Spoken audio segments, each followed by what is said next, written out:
سلام سلام كبرات تخاتلتي خمي وعلكم نقعد حمصاكم بسنيت ميديا ينازلنا سنيت ميديا نمنسياتنا نقحاتهم كب نمبال تباهي زدالو زاتي بزنايلهم معانت زاتي مس بروفيسور كيدانا منجست آبن كمون مساعتو سنغالن زاتا نقبرينا مالتيو أبزا حالة سومون جدا معدناوي عندنا من كايدة فنات زبل مبرهي هيبو منانيرم لما عند قانعو بحثوتات غيرنا خنسوخن فتنينا كمونا يتعذبتز مثلا حثوتات نيرو غيرنا معلنا مالتي لما عند قاعد حد متاكم بروفيسور كيداني كمون اتو سنغال بارنا مجمريا حتونا جمرينا مالتي عندنا مع استجميرو تبل حتو مأتو غيرنا ناب بروفيسور كيداني خيدي هو بمتانو سمول سكيل كمز بحال بمتانو بنقص درجة بسرعات كولونياليزم بجزيات الياني تجمرو إيرتران بحرو خوينه كالوت هاجرات أفريقيا بحري رئينا بمسرته بكولونياليزم ناي بعداويان أوروباويان منغستات يوم جميرا مخنب المعدنات إيرتراغن بدحريت اليان نابي دحرنات عنتي تجماميرو مالتي تي كونترات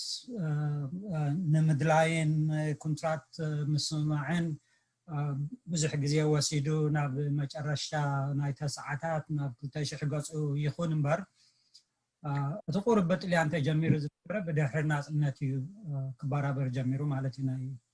معدن تكبارات بإرترا ما يبز مثلا من البات سنغال كاتوس نجار هلو كاخون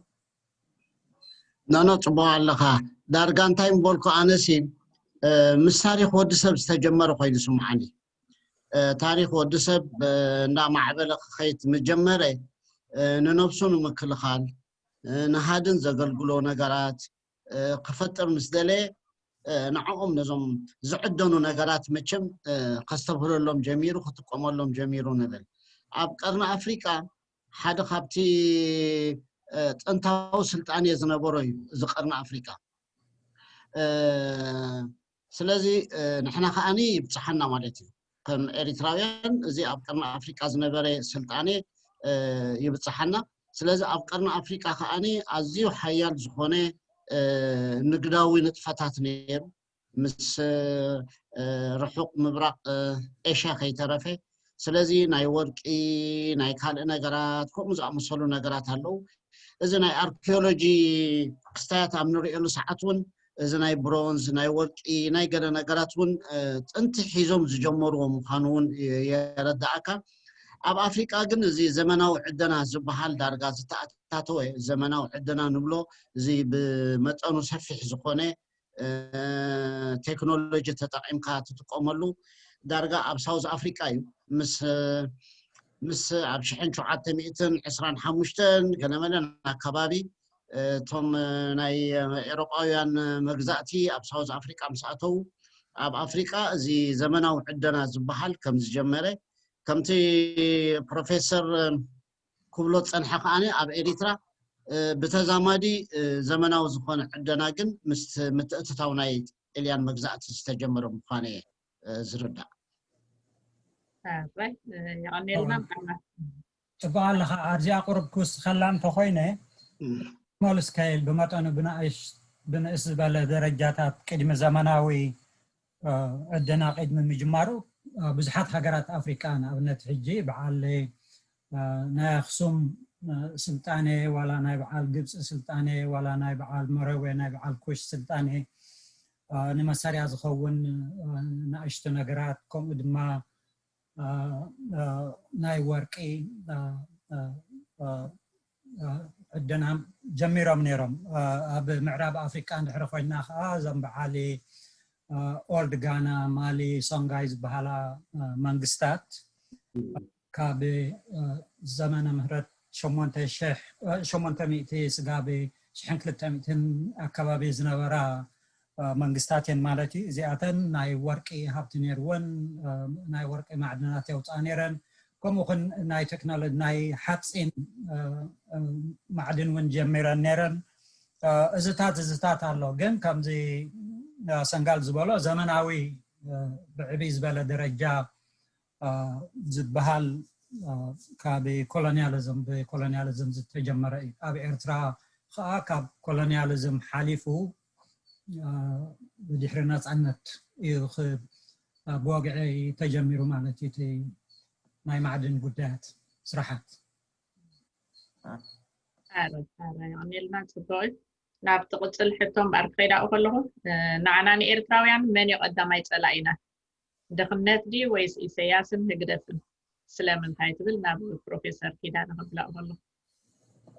ወል ድኽነት ብዙሕ ግዜ ምሳና ዝፀንሐ ቅድሚ ኢሳያስ ምሳና ዝነበረ ፀላኢ እዩ ስለዚ ኣጋዲድዎ ዶ ኣጋደዶም ዶ ኣመሓይሽዎ ዶ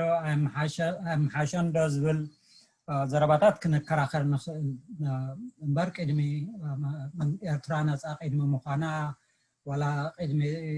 ጥልያን ንኤርትራ ቅድሚ ምፍጣሮም ናይ ድኽነት ካባና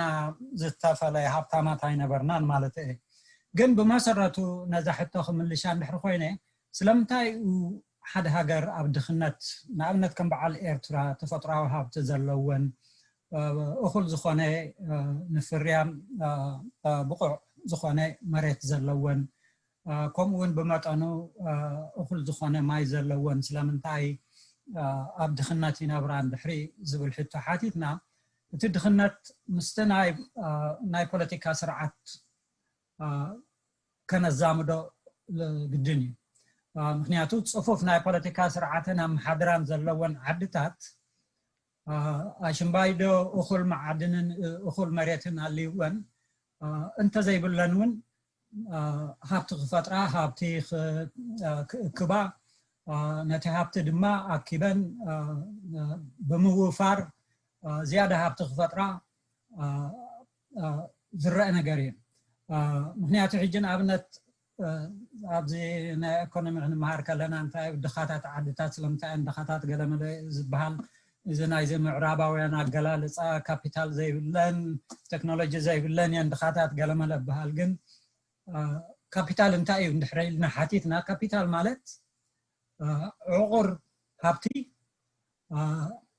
ዝያዳ ሃብቲ ንምፍጣር ዝዋፈር ዕቑር ሃብቲ ማለት እዩ ስለዚ ካፒታል ካብ ዝግሄር ወይ ካብ ሰማይ ዝነጥብ ኣይኮነን ሰብ ዝፈጥሮ ዝእክቦ ሃብቲ እዩ ገሊኡ ብጥረ ገንዘብ ይተሓዝ ይኸውን ገሊኡ ብማሽነሪስ ይተሓዝ ይኸውን ገሊኡ ብካልእ ዓይነት መልክዓት ይተሓዝ ይኸውን ወላ ህንፃታት ይኹን ገለ ይኹን ካፒታል ሃብታማት እዮም ዝበሃሉ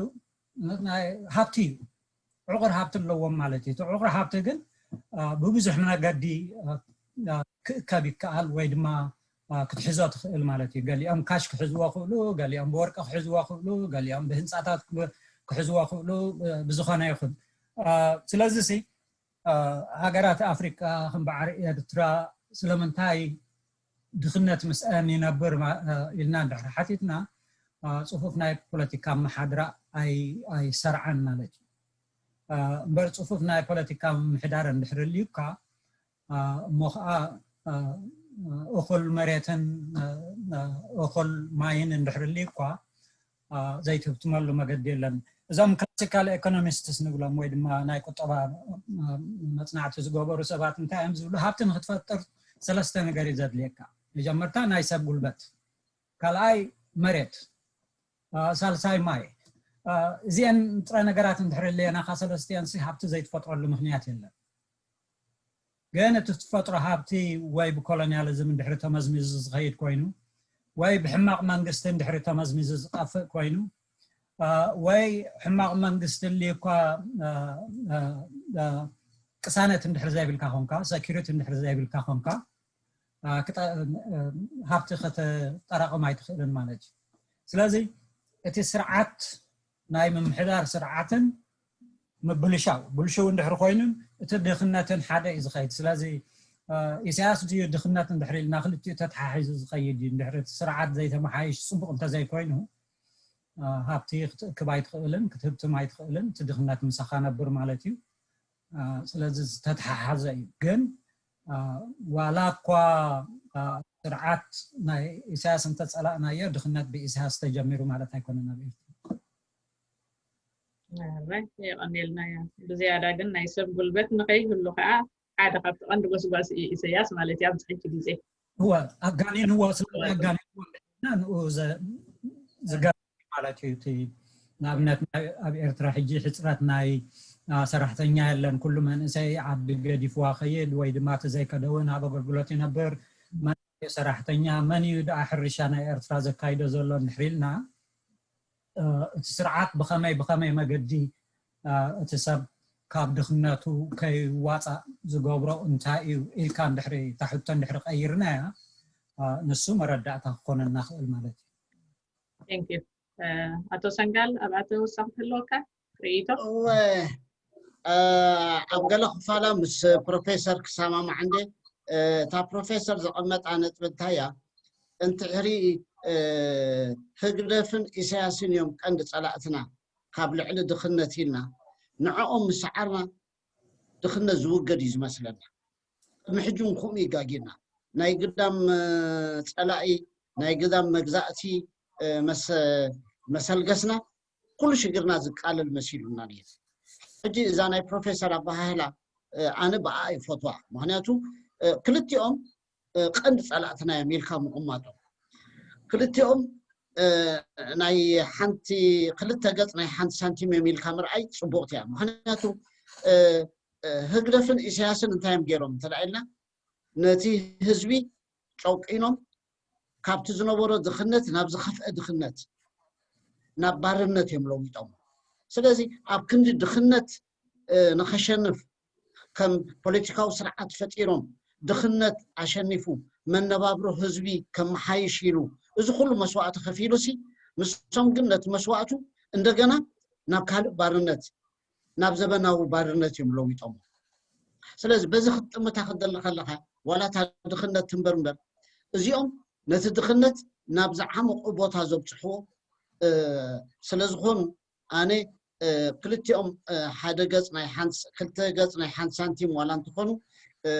هجرفن إسياسن قل بتوم كند صلاتنا حزب إريترا يميل خسرعهم ممراتكم بخلاي مخنيات نحنا 30 عامت كنقال سكلنا زبلع سينا دينا دخلنا تندينا نبل زلنا لك دخلنا تاع إريترا نيرا اذا كل سب استقال سجن دخل لازم برديو ميدا زخده ابغوزو زبلع 6 سينو ديو كاب يونيفرسيتي مهارو زنبرو كان يونيفرسيتي تمرتهم غديفهم نميدا خيدو أوضع أب أمريكان أب أوروبا أنزنوا قائم نهزبنا متان كحلفوا ليلهم نسهم زبلع خيسة أنا خلوا نميدا متجب أنت هيدا أيتي قندت أجمع نير سلامتينا نحنا إريتراويان نبرتها وقال سخن أتوس تجددنا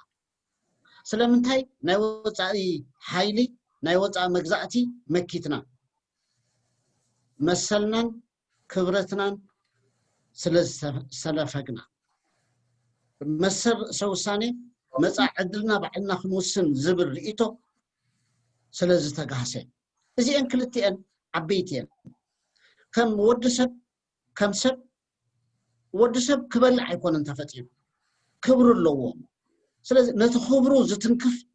لعلي دخلنتي يسرعو سلازي اتي سب أو مسل اتخبرتك اتمسلك مصع عدلك بعدنا نختوسن مسعن أنا لعل دخلنا كيري وسطا الساعة عبيتك هقدفن إساسن كأني سب أو مسلنا مسر سو سانينا مسع عدلنا بعدنا خين وسم يوم زعقتنا زلو سلازي دخلنا على دي ودخلنا على من مسانا زنبري قل دخلنا كاب دخلنا نلعلي سب أو مسلنا مسر سوسانينا مسع عدلنا كين وسم هقدفن إساسن زقبرو زلوجن أنا العلو كله خين سمعني ساز خابز تبقيسنا فاني كاب هقدفن إساسن نلعلي نزب إرتاح على أيلنا أنت دايلنا حقي مثلا معناته حزب إريترا كم انسسا كبلع راح يكون انزنبر كبرتون مسلونون بطعميه قدسوي هقدفاويان انتي يقولوا ابتو بروباغاندو نملكي كما هانيو خلو ودسب مسرتاوي طلبو مغبيو امبر بوليتيكاو مسلا يكون بيو نحنا خاني نعوينا نمالق زلنا عد خنهنص إنا نخيز زلنا يبلو سلازخون نزي نحنا خاني تطنققنا خنريا خنكلالنا عد مهنات نعنا يقدف نتوم إريترايان يقدف قدم كن مسلنا سبعو مسلنا بزعبا مصع عدلنا بعلنا نكون وسنن اتا مسلتي اجن كنرغاغص اخن كلالنا نسا مسرغاغصنا طرحينا بدحريو انت طمنا ناتنا دخمت انت نفعنا خاب دخنت توصانا ناتنا غداي تخون نخنزي نكون وسن عقفومنا زلو كن هقدفن اسياسن سلازخونو نحزب إريترا كاب هقدفن كاب اسياسن للعد صلاح الله زبل مردات هيبري سلازي دارغا بحدينا زلنا جن كسمرنا زدلي كاب هقدفن كاب اسياسن للعلي حزب إريترا صلاح يبلو حدا دينا زلنا حجي مهرات ناي ايكونومي بعالزي امارتياسن نوبل برايس زي سعره انتي بلو ات بوليتيكا ناي حدا هاجر ندحر بلشو زي كوينو تيمات كل كلني يبل حقي حجي انا بها لا انتايو تيمات دخنات نيرنا يقدم ግን ነቲ ድኽነትና አሸኒፍና ሃብትና ኸይነ ማዕብል እቲ ፖለቲካ ስርዓት ይዝኽልክለና ስለዚ እቲ ድኽነት ምሳና ዝፀንሐ እኳ እንተኾነ እቲ ስርዓት ነቲ ድኽነት ከይነሸንፎ መሊሱ ፀገም ፈጢሩልና ስለዝኾነ أبوي بهم وجرى آخر نتا خبرتنا يود سبكة تا خبرتنا يود سبكة بس هو تا خبرتكو دقينيتي كو أي خلي النازل يا نتي إقتصادي خنوات أو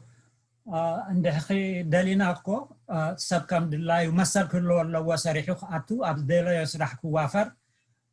عندهري ناي هدف إقتصادي عندهري خيو مجمرتا ناتي برايفت سيكتور بحال عطيوي لا نغير زي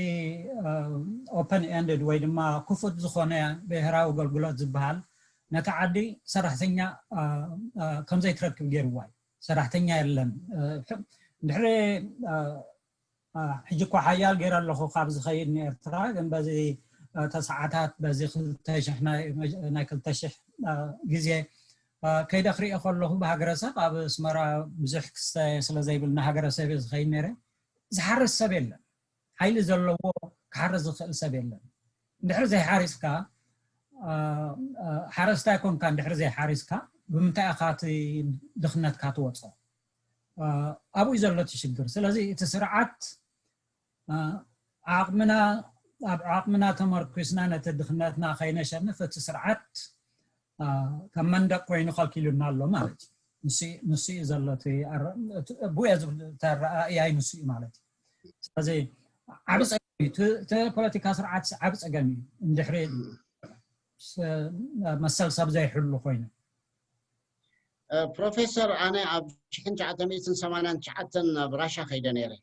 ابراشا بزخوت كل ساعات بيت سايبيريا كل زنبره خالقت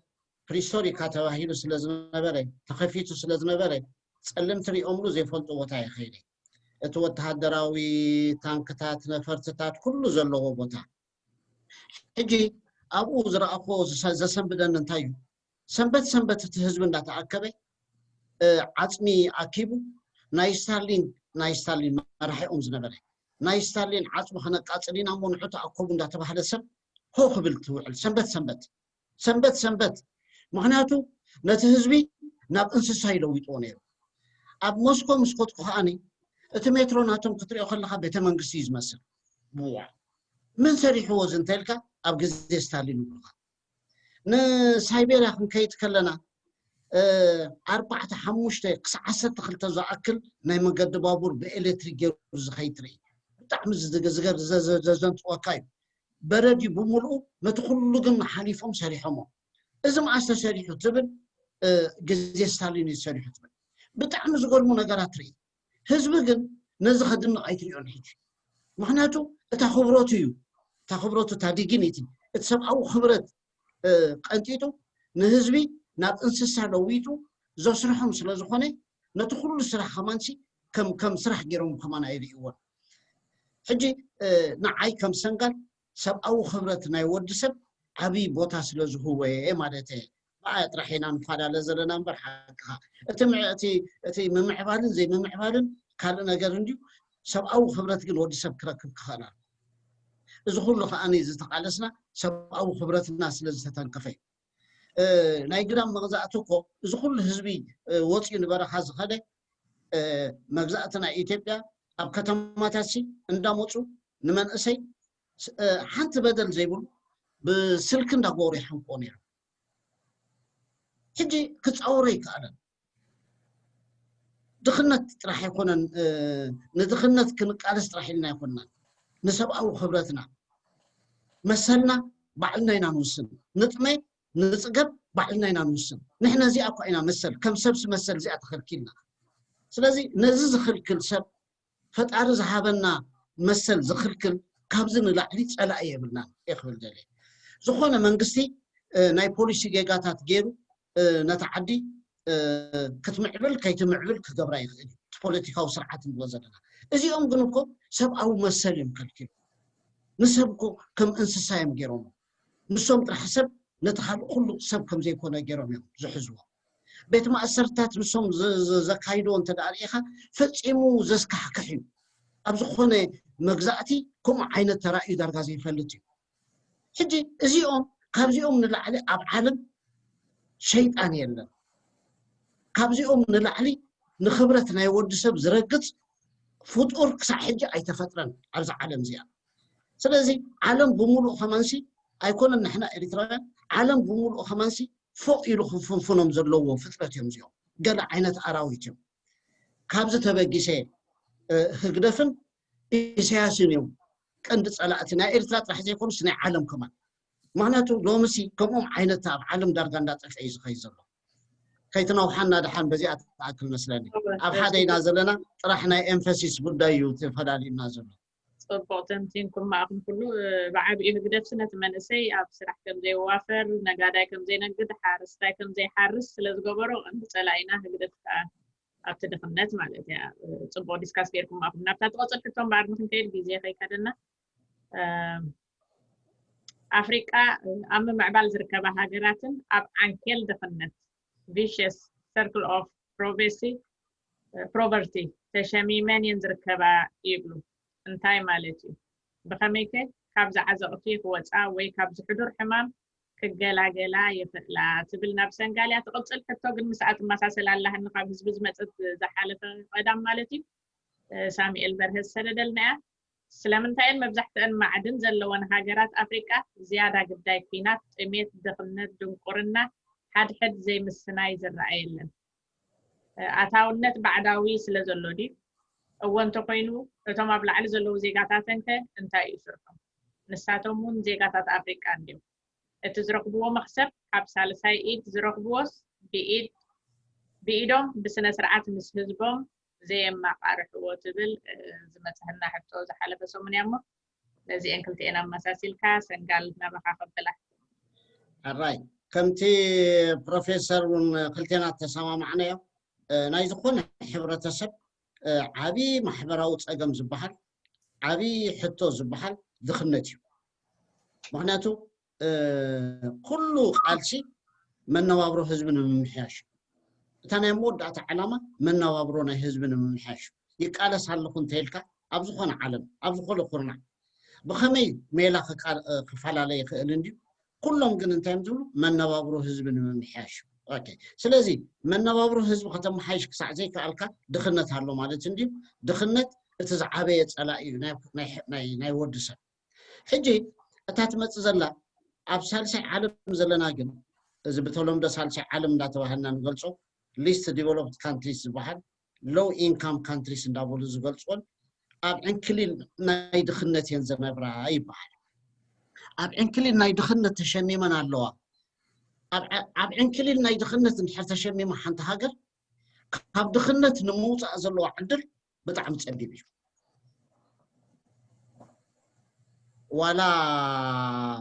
كله حيل للنزبل بيمانا إيدن بتساقاما إيدن أنت قلت إلو خمان كوز بتعم يزاقكم معناتو أبتانا عنكلين نايد خنت عنكلين انتاتيها حجي نزي انتهت أنا عنكلين دخنت نعا أخن قلت أخن فتنمو عنكلين دخنت هالون تيل كانتا مالتي بسدرا بيت اندي زغلت مبزحت غزي اتا سدرا بيت سي اخل اوتوت يبلان مالتي حارستا انت خوينو حاريسو زقتوا حنت كنتال كلت كنتال تخون حموش شدش سدرا بيت ابالات هالو واتا سدرا بيت نزيوم نعمت ملؤ تبلعم تلازيك الى دخنت هالو قال تملا زخونه خان خال اوتوت يبلومن سلازي اذا غزازيا نعمت زخونه كبلع خستيا زخل أوتوت انت زي بالله دخايات بحال بناي عالم international definition $1 a day يبلون يرون قدم حانت سدرابيت أما عالتي حانت $1 أوتوت انت زي بالله دخايات باهيلات الصور حجي مسجزية مسكدت كأني بروفيسور كتر منيخا قرشن 20 شعاتن جازلا قرشن 30 شعاتن هاي قرشن 20 شعاتن 30 شعاتن أما عالتي تا سدرابيت أوتوت انت زي بالله نفس وكفسر نايتا سدرابيت نفس وكفسر نايتا سدرابيت أما عالتي قرشن 20 شعاتن سنتيم كأكب انت زي كيلو أوتوت انت زي بالله ساز حموشت أبلا زلواس بحموشت باز حياة مالتي انت زي بالله دخايش دخان تدقى فينو خاني نتي معالتاو طلبو كمال أي كإلينيو سلازي زيات هدخنتينا نبلازنا نتا دخنتي زقلت أزلو حجنا بتاع عنكلنا يدخنتي خلص انت دقى أخل أوتوت زي بلو ميتن عصوان أبتا سدرابيت كقاطم كتأميو ساز عصوان كقاطمم تخولو له مالتي ميتن عصوان كي نمنتاي يدفعك نمنتاي يودقك انت دقى زتمالئت عنا أخلوا كاي كيلو زتمالئت عنا زي بالله سدرابيت تاك تخونه اتي ابو دغه خيدو سريح قوتت كمص زغبو انت دع حميمو كابتا عمت كابتا زحلفت عمت زرحبا زقتوا زنبري اتاوي كتغدليا معناتو سومون كلتا سومون ورحي كلتا ورحي انت دع حميمو دقيشو اتاغراتو زحرسو يلن نتادراتو غرات كمنا نفلطا 10 غزي انت غلابيتك شعط راح زبلص اوصيت بك تحمم انت خوينكا دخوم انت خوينكا 10 غزي ختغلابط انت ازيك إلكا اساخاني لك كنت تزحبك يا طرحت بك سلازي ازي ننعمتها كابتا زحلفت عمت تتمزل عمت بسنكتي زي تمالئت عنا تطميتن عصبون زفطرو غدلت ناي طعنا እንደገና እታ ኦቶት ናይ ስድራቤት እንዳጎደለት ትخيد ስለዚህ ከምዙ እንዳበለት ያትخيد አሞዳታ ታ ስድራቤት አሞዳታ በቃ እተዝነበራ ድኽነት እንዳጎደለ ድኽነት በሐል ዝነበረት ስድራቤት አሞዳታ አበተኸያት ወደ በተኽ ኮይኖም ክትመጽያ ድሕርበተኽ ከአሞት ያትመጽካ ዘላ ስለዚህ እዛ አንክል ለዚያ ከመገራት ስበርያ ነዚ አን መስማሪቲ ጻዕሪ ከቢዲው ኣብ ድኽነት ሓንሳ መስዓተኻ ተቆላሊ ፊ ዝኸይ ታንክል ናይ ድኽነት ንብላ ዘለና ሕጂ እታ ሕቶና እዚ ካብ ኮነ ከመገርካ ትወጽ እዚ ካብ ኮነ እታ ሃገራት እተን ፖለቲካዊ ስርዓት ንሕና ንገብሮ ነዘም ነቲ ስድራቤታት ድኻታት ዝተባሂሎም ዘለው ስድራቤታት ንኣብነት ኣብ ኤሪትራሲ ኣብ 2003 መጽናዕቲ ተገይሩ ክሳዕ 70 ዝኣክል ድኻይ ተባሂሉ ሕጂ 70 ዝኣክል ካብ ሕብረተሰብና ድኻን ሕዳ ኮይኑ እቲ መንግስቲ ዓብ ጾር ኣለዎ ማለት እዩ ካብታ ዓንክል ናይ ድኽነት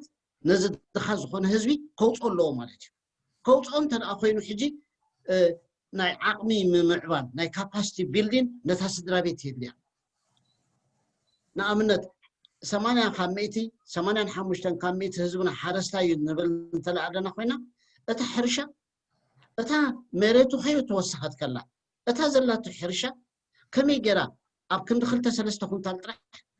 10 كنتال تفري اعتا سرعه كي تحجز ز حرستايزي كاب 3 كنتالنا 10 كنتال كبصح كدين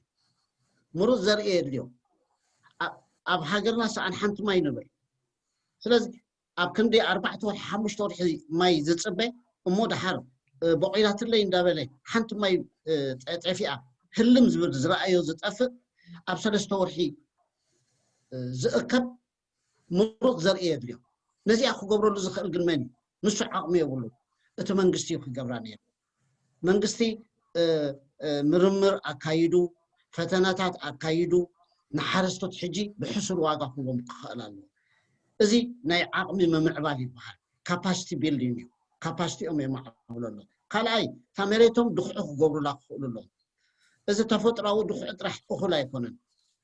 ስለዚ ኬሚካላዊ ድኹዑታት ከኣኒ ካብ ደገ ምፅኡ ክዕድሎም ክኽእል ኣለዎ ስለዚ ዓቕሞም እንዳተልደለ ይኸይድ ከምኡ እንዳበለ ብዙሕ ነገራት እዩ ዘሎ ናይ ማይክሮ ፋይናንሲን የድልዮም እግሪ መንገዶም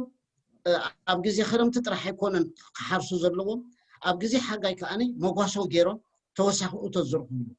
ስለዚ ማይክሮ ፋይናንስ እንተዳሂቦም ጤል ኣባጊዕ ገለመለ ከብቲ ከዓ እንደገና ከም ዝጓሱ እዩ ትገብር እታ ደ ከኣኒ ናይ ደርሁት ከኣኒ ኣብቲ ገዛ ከም ትገብር እዚ ኩሉ እንዳገበርካ ኣታው ናይታ ገዛ ከመይ ጌርካ ተዕብዮ እዚ እቲ ፖለቲካዊ ስርዓት ስኻ ትፈጥሮ ንሱ እዩ ዝገብሮ ነዚ ዓንኬል ናይ ድኽነት ንብላ ዘለና ክትብጠስ እንተደኣ ኮይና እቲ ፖለቲካዊ ስርዓት ዓብ ተራ ክፃወት ክኽእል ኣሎ ስለዚ ቀዳመይቲ ፕሪኮንዲሽን እቲ መንግስቲ እዩ እቲ መንግስቲ ነዚ ንኽገብር ፍሉይ መደባት ሒዙ ተንቀሳቒሱ ንኣብነት መሃይምነት ኢልና ንምህር እንዲና እታ መሃይምነት ንምህሮም ሲ እንታይ ክትኸውን ክትክእል ኣለዋ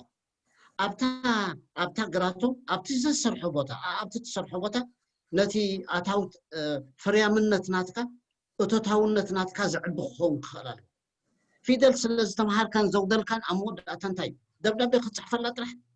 ምስኡ ዘይኮነሲ ምስቲ ንስኻ ተዋፊርካሉ ዘለካ ዓውዲ ኣብኡ ፍልጠት ወሲኹ እቶታውነት ናትካ ዝዕቢ ነገር ክሰርሕ ክኽእል ኣሎ ንባዕሉ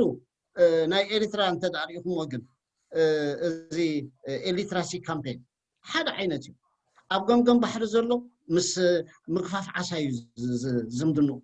ሕጂ እታ ኤሊትራሲ ካምፔን ኣብ ክንዲ ምስ ምግፋፍ ዓሳ ከመይ ጌራ ትተኣሳሰር ፅባሕ ንኮ እዛ ትምህርቲ እዚኣ ወሲዱሲ ኣንቢቡ እታ ምግፋፍ ዓሳ ብዝሓሸ ኣገባብ እቶትን እቶታውነትን ከመይ ገይሩ ስለዚ ንኤሪትራ ክመቃቕላ ክኽእል ነይሩ ከምኡ ዝበሃል ኮንሰፕት ኣብ ኤሪትራ የለን ሕጂ እንታይ ክብል ደልየ ዘለኹ እዛ ዓንኬል ናይ ድኽነት ንብላ ዘለና ክትብጠስ እንተደኣ ኮይና ሓደ ኣዝዩ ንህዝቢ ዝግደስ ኩሉ ፖሊሲታቱ ከኣኒ ንድኻታት ዝጠመተ ዓይነት ኣካይዳ ዘለዎ መንግስቲ የድሊ እዚ ቀዳማይ ቅድመ ኩነት እዩ እዚ ካብ ህግደፍን ካብ ኢሳያስን ክንፅበዮ ዘይንኽእል እንድዩ እዚ ቀዳማይ ቁኑዕ ዝኾነ ፖሊሲ ዴሞክራሲን እንተተኣታትዩ ከኣኒ ሕብረተሰብ ዓለም ሎሙ ከኣኒ መዓት ገንዘባት ከዓ ይቐርብ ንመን ግን ነቶም ፅፉፍ ኣመሓዳድራ ዘለዎም ጥራሕ ዝህብ ከዓ ይብል ኣሎ ሕጂ ስለዚ እዚኣ ድኽነት ዓንኬል ናይ ድኽነት ኣብ ኣንቲ ኣቲኻ ሸንኮለል እንዳበልካ ኢኻ ትነብር ብኡ ምክንያት እየን እዘን ሊስት ዲቨሎፕድ ካንትሪስ ሳልሳይ ዓለም ንብለን ዘለና ካብ ድኽነት ምውፃእ ሲኢነን ዘለዋ ኣብታ ናይ ድኽነት ዓንኬል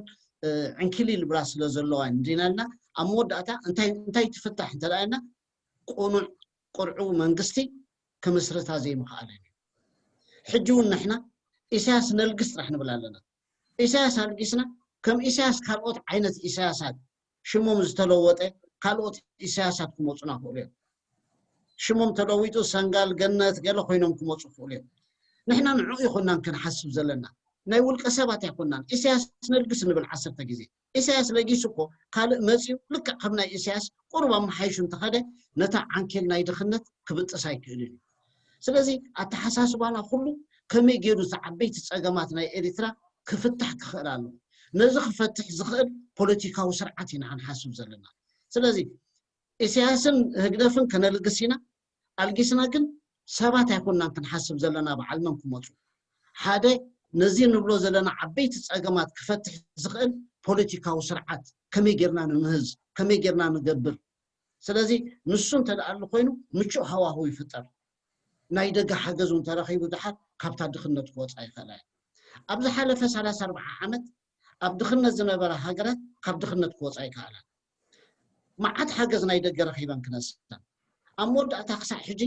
5 ሃገራት ረሒን ካብዛ ዓንኬል ናይ ድኽነት ወፅአን ዝበሃላ ዘለዋ ሓንቲ ካብኣተን ከም በዓል ቦትስዋና ስለዚ ካብኣቶም ንምሃረሉ ነገራት ኣሎ ዶክተር ይነግረና ነይሩ ቦትስዋና መዓት ባህርያዊ ፀጋታት ዘለዋ ሃገር እያ ባህርያዊ ፀጋታት ስለ ዘለዋ ግን ኣይኮነትን ካብ ድኽነት ወፅያ ነቲ ባህርያዊ ፀጋታት ብግቡእ ኣመሓዲሩ ኣብ ድኽነት ምንካይ ክሰርሕ ዝኽእል ቁኑዕ መንግስቲ ስለ ዘለዋ ስለዚ እንታይ ማለት እየን ብኸመይ ንወፅእ እንደን ነረንተን ሕቶታት ክንወፅእ እንተደኣ ኮይና ቃልስና ምስ ውልቀ ሰባት ክኾኑ የብሉ ኢሳያስ አልጊስና ፕሮፌሰር ኪዳነ ኢሳያስ አልጊስና ገነት ከነምፅእ ክንብል የብልና ነዚ ስርዓት እዚ ሓኒቑ ዝሕዝ ስርዓት ንዕኡ አልጊስና ክሰርሕ ዝኽእል ስርዓት ቁኑዕ ዝኸውን ስርዓት ናብቲ ስርዓት ኢና ክንጥምት ዘለና ነቲ ቁኑዕ ዝኾነ ስርዓት ተቃሊስና ክንፈጥሮ ክሳዕ ዘይከኣልና ኣብ መወዳእታ እታ ዕንክሊል ናይ ድኽነት ኩሉ ግዜ ኣብ ቦታኣ ክትህልያ ከምተን በጢሰን ኣብ 40 ዓመት ኣብ 50 ዓመት በጢሰን ናፅነትን ምስ ረኸባ ወፅአን ዘለዋ 5 ዝበሃላ ሃገራት ከምአን ክንከውን ዕድል ክንረክብ እንተደኣ ኮይና እቲ ፖለቲካዊ ስርዓትና ከነመሓይሾ ክንከኣል ኣለና ትብል እያ ናብታ ካልኣይቲ ሕቶኺ ቅድም ፕሮፌሰር ሞ ናብዛ ቀዳመይቲ ይመልስ ድሓር ናብታ ካብ ህዝቢ ዝመፀት ርእይቶ ከም ካልኣይቲ ርእይቶ